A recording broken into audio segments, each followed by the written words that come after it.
Rencana pembangunan Kota Ambon harus terintegrasi dengan baik.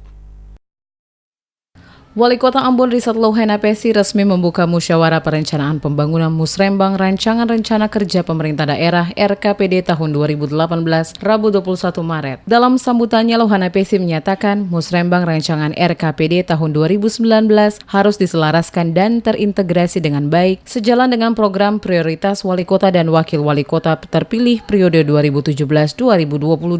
Melalui visi dan misi dan program prioritas 5 tahun mendatang, diharapkan pelaksanaan Musrembang RKPD dapat menjadi indikasi bagi penyelenggaraan urusan pemerintah sesuai kewenangan yang ada. Lohena Pesi menjelaskan, visi dan harapan Kota Ambon harus terjabarkan dalam sasaran pembangunan tahun 2019, yakni penataan birokrasi dan peningkatan profesionalisme pelayanan publik, peningkatan sumber daya manusia melalui pembangunan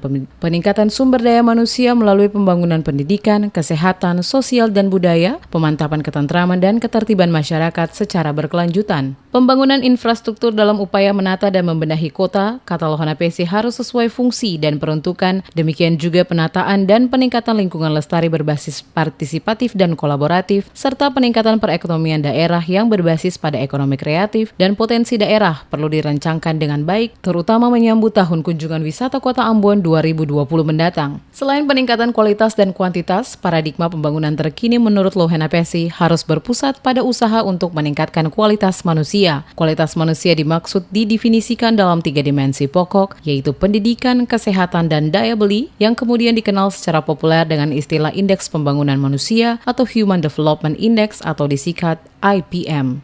Tahun 2019 diprioritaskan pada pemenuhan kebutuhan dasar masyarakat melalui standar pelayanan minimum daerah dan menuju tahun kunjungan wisata Kota Ambon 2020.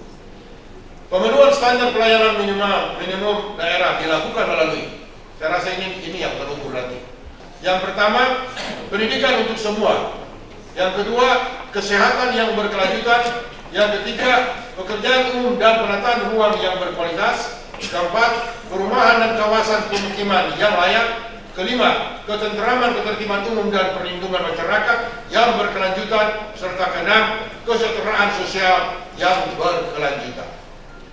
Perencanaan pembangunan Kota Ambon juga harus selaras dan sinergi dengan prioritas pembangunan nasional, Provinsi Maluku hingga di desa untuk pencapaian standar pelayanan minimal, pelaksanaan urusan wajib pemerintah yang berkaitan dengan pelayanan dasar yakni pendidikan, kesehatan, pekerjaan umum dan penataan ruang, perlindungan masyarakat dan sosial. Diakuinya sinergitas integrasi dan kesinambungan pembangunan bagi kesejahteraan masyarakat Ambon sangat penting, karena itu setiap program yang direncanakan harus pada pendekatan untuk mencapai visi dan misi, jangan semata karena pendekatan tugas fungsi secara sektoral. Perencanaan pembangunan yang berkualitas, bersinergi, terintegrasi, dan berkesinambungan merupakan harapan bersama, karena itu setiap SKPD diminta taat, tertib, dan konsisten guna kesejahteraan masyarakat.